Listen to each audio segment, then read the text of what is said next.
السلام عليكم، مرحبا بكم فيديو جديد ووصفة جديدة دائما في إطار التحضيرات الخاصة بالعيد.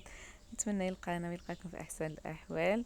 غدا نشارك معكم جميع الأسرار باش يجيكم فقاس ناجح بدون تشقق بدون ضياع. اخر مره تبقاي تواجهي المشاكل مع الفقاس غادي يعود يجيك ساهل وما تبقايش تخافي منه، غير تبعي معايا الفيديو حتى لاخر لقطه وما غاداش تلقاي مشاكل مع الفقاس. انا شاركت معكم العجينه يعني شحال من مره، غادي نشارك معكم دابا غير النصائح. كنجمعوا الفقاس. هنا درت ديال 6 ديال البيضات، 6 البيضات، كاسونس زيت، كاسونس سنيده، شويه الزرارع، شويه اللوز مقطع، درت واحد نص كاس ديال المزهر، خماره والدقيق. يعني راه دائما كنتشارك معكم العجينه خاصها تكون هكا تلتصق باليدين. في الاخير ما نديروش الدقيق مره واحده، يعني كنبقاو نضيفو شويه بشويه. هنا غادا نقسم هاد العجينه، كنديرها هكا على شكل واحد الحربول وغادا نقسمها قطع متساويه. هنا قسمتها على 6. هنا عندي الخليط ديال 6 البيضات قسمتها على 6، وهكا ضروري ملي نبغي نحربل ندير هكا كنخبطو على طاولة العمل كيخرج داك الهواء وما كيجيش يعني فيه دوك الفراغات. يعني هذه راها طريقة زوينة بزاف كتخليه يجي ناجح. هنايا ملي نحربلو كنبسط واحد شوية من الفوق باش يلقى فين ينتفخ وما كيتشققش. هذا حتى هو السر مهم في نجاح الفقاس. غادا نكمل الكويرات اللي عندي كاملين بنفس الطريقه. هذه راها طريقه عمليه، كنخبطوه على الطاوله كيجي ناجح. هنا كنستفوهم في اللاطه، كنباعدوا بيناتهم لان فيهم الخماره، فيهم 2 خمارات ما ذكرتهمش معاكم.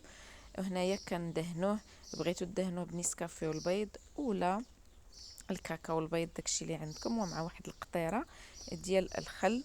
هنا كندهنوه كامل، يعني لكم الاختيار، بغيتو تخلطوها تبع الحليب.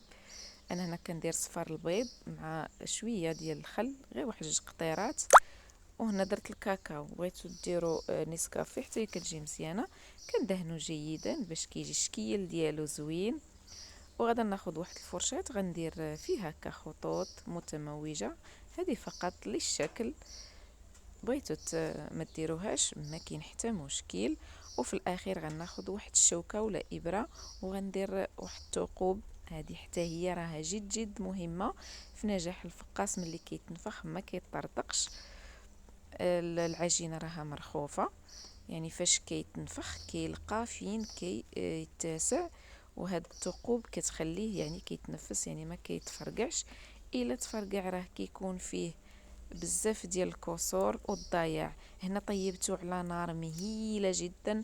الفرن ما كنسدوش، كنخلي واحد الجهه مفتوحه باش ما كيسخنش الفران وكيطيب طيبه واحده. هنا كيطلع على خاطره، يعني شويه بشويه، ما كيطرطقش، كيجي على هذا الشكل. راها واضحه لكم الصوره، راها باينه.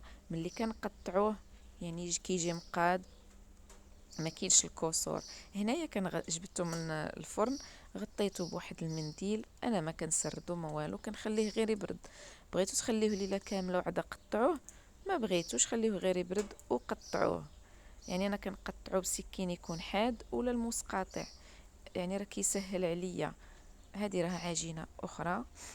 هنايا بغيتو ديروه في المجمد، كديروه في بلاستيك غذائي وكتحتفظوا به المجمد الوقت اللي بغيتو، راه ما كيخسرش. بغيتو تخليوه غير في الثلاجه يعني راه كيبقى ما كيخسر ما والو، غير ما تخليوش واحد المده طويله. يعني حاولوا تقطعوا في داك الاسبوع. نتمنى هاد النصائح اللي شاركتها معكم يعني تتبعوها وما تبقاوش تلقاو مشاكل مع الفقاس. ان شاء الله غادي يبقى ينجح معكم وما تبقاوش تخافوا منه. بزاف ديال البنات كيفضلوا انهم ما كيديروش لانه ما كيصدقش ليهم. نتمنى لا فيديو ديال اليوم يعجبكم. تلقاو في فيديو جديد ان شاء الله. مع السلامه وعيد مبارك سعيد.